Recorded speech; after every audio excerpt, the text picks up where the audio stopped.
রাজশাহী নগরীর কাদিরগঞ্জ এলাকায় একটি বাড়িতে অস্ত্র ও বিস্ফোরক তৈরি সরঞ্জাম উদ্ধারের পর একটি বাড়ি ঘিরে রেখেছে সেনাবাহিনী। ওই বাড়িতে থাকা ডক্টর ইংলিশ নামের একটি কোচিং সেন্টারে অভিযান চালিয়ে অস্ত্রসহ বিভিন্ন জিনিসপত্র উদ্ধার করা হয়। পাশাপাশি বাড়িটি ঘিরে রেখেছে সেনাবাহিনীর ৪০ ইস্ট বেঙ্গলির একটি দল।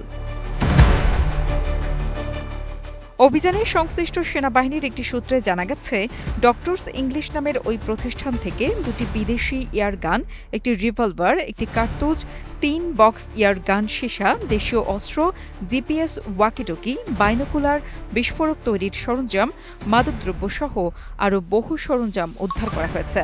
তবে এখন পর্যন্ত ৪০ ইস্ট বেঙ্গলির কোনো কর্মকর্তা আনুষ্ঠানিকভাবে এ তথ্য নিশ্চিত করেনি। এ বিষয়ে রাজশাহী মহানগর পুলিশের মুখপাত্র গাজীউর রহমান জানিয়েছেন, সেনাবাহিনীর অভিযান সম্পর্কে আনুষ্ঠানিকভাবে তিনি কোনো তথ্য জানেন না।